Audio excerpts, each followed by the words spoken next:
King David's Lost Crown, Chapter 10, is the wedding. A veil of clouds obscured the wedding of Mahlir of Matthias. It was befitting, since clouds also covered his heart. His heart belonged to the woman at the river. But he had been pledged to Rachel, such was the way of his people.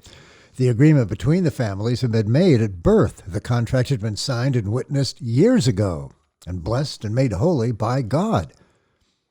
Mahlir had no choice. It was the way of his people. It was the way of God. The wedding was held in Rachel's home in Caesarea. Normally, there would be a procession from the bride's home to the groom's family home, and the wedding would take place there at the groom's home, symbolic of the transference of protection from one home to the other.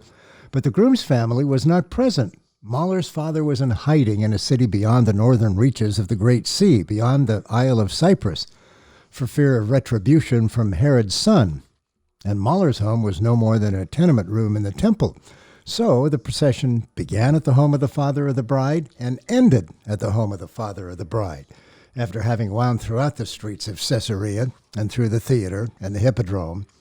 A wedding procession must be a public event, as is set forth in the Mishnah, in order for the townspeople to be able to testify to the legitimacy of the marriage. Thousands came that day to be a part of Mahlir's procession. The son of the great Matthias, who pulled down Caesar's golden eagle, was an amazing honor. The bride, daughter of Eli the Sadducee, esteemed member of the Sanhedrin, was carried in an apron made of wood from the cedars of Lebanon, as had Solomon's bride been carried in her litter, made also from the cedars of Lebanon.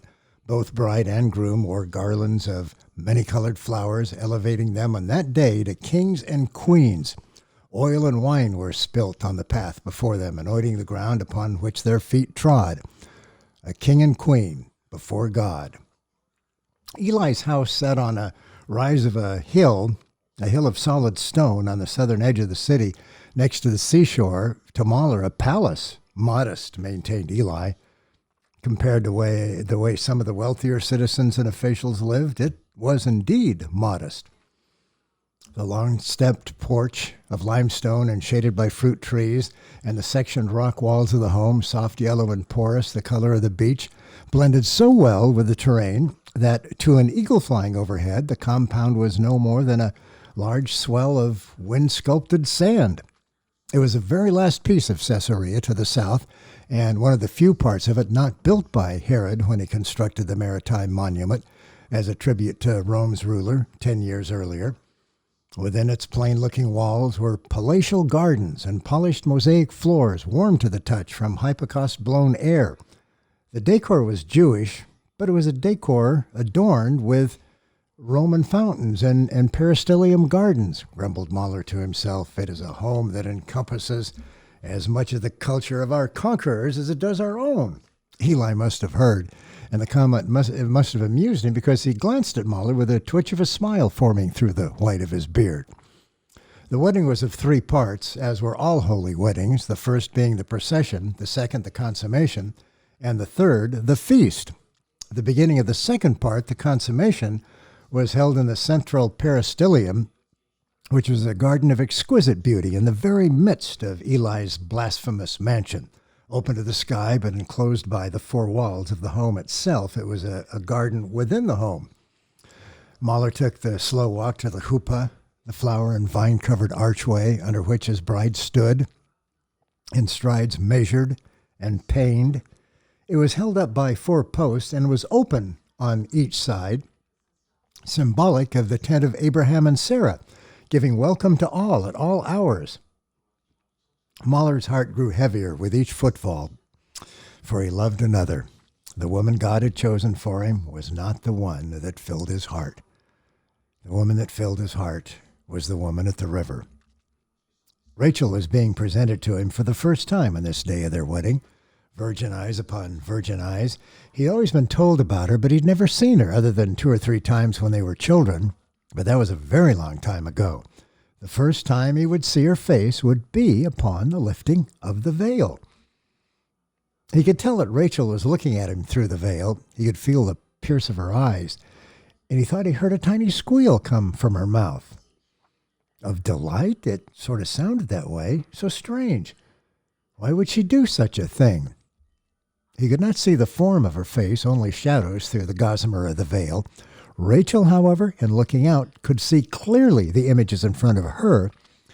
"This was my mother's favorite place," she said. She reached out and stole a gentle squeeze of his hand as though trying to impart a secret, something she knew that he did not. "It is beautiful," Mahler said, though he didn't think so, though he was offended by what surrounded him. Other than the items brought in to decorate the mansion, the willow and the myrtle to hang from balconies instead of the tapestries of the eagle, menorah stands instead of busts of family members, scrolls of the books of Moses instead of altars to Vesta, the place was Roman. Its architecture, even its smell, was Roman. Roman homes always had a strange smell, a large and lonely type of smell, hard to explain. The entire city was built like a Roman city in honor of a Roman emperor by a supposedly Jewish king. The 7 blessings were given.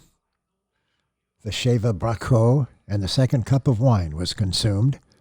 She circled him 7 times, symbolic of the 7 times in the Torah that the phrase, "and when a man takes a wife," appears, and symbolic of the wholeness that cannot be attained separately. As Adam and Eve were one, a part of the same flesh, one having been formed from the other, both having been formed from God, so had the bride and groom been an inseparable part of the whole, brought forth from the fiery bosom of the Creator, and divided in a man and woman, soon to be united again, but stronger this time, made from the flesh of the flesh, melded together once again, man and woman, Adam and Eve, wisdom and understanding. Powerful when separate, yet more powerful together, as it is meant to be. And woe be to the person who puts a barrier between them, for a firestorm will erupt as forces work to correct themselves. The marriage contract was signed with the placement of his name on the papyrus. Mahler promised to feed and clothe and shelter this person he did not know, but felt like he had known for time everlasting. It was his promise to God. On this day, all his past sins would be forgiven. It was a day of atonement, a day on which to begin anew. A sudden calm swept over him, and he lifted the veil to confirm the truth of what Rachel already knew, that his wife-to-be was the woman at the river, was the one to whom his heart was bound. At that same instant, the sun came out. It was at her back. It burst through the clouds at the point of the lifting of the veil, streaming down to obscure her face in the shrouds of its brilliance, hiding for a moment the confirmation that he was marrying the woman he loved. He could make out just enough of her face to tell that the corners of her mouth were turning upward, blending shadows and sunshine as her full lips spread wide to show the perfect white of her smile, to show that she also knew. As her eyes blinked away the substance of all her doubts and all her past miseries, as tears ran down her face, he lifted his own face skyward to thank God for the incredible gift, for the answer to the foolish prayer he made that day at the river. The impossible made possible, a happening so epic that neither of them would speak of it, not even among themselves. It would come to be known as the happening never to be spoken of. A cheer went up, and nuts were scattered by the crowd to be trod upon and cracked open by the feet of the bride and groom, symbolic of a man and a woman in marriage, breaking through the outer shells, the outer layers of beauty, of personality, of doubts and fears, to view and commune with the naked soul, which is now blended one with the other. They were led to the marriage chamber, and while the guests waited outside, the marriage was consummated. The yichud, it is called. It is a union set apart, different from any other. None on earth will ever know the true intimacy of what two people share within the sacred environs of the yichud. It was even more so with Mahler and his wife Rachel, because when their lips touched, their souls were already linked. When the coolness of their bodies came together, they were already bonded. When his penis sank inside her, numbing their minds, stopping their breaths, stilling their hearts, they were already fused as one. The outer was an extension of the inner. It is an extraordinary experience to lie with one's wife for the first time, after having loved her for a lifetime, after having twice lost her, to discover that she was not lost at all, that the loss was only an illusion, that they were bonded anyway. The moment of their penetration was the moment of their marriage, the moment they were declared man and wife, a pronouncement made not by the lips of man, but by Almighty Yahweh, the only witness, the one out of whom all creation is begotten. In the chamber there was bread for them to eat, unleavened, and wine for them to drink. They had fasted the entire day. It was the finest meal of their lives, though it was nothing more than bread.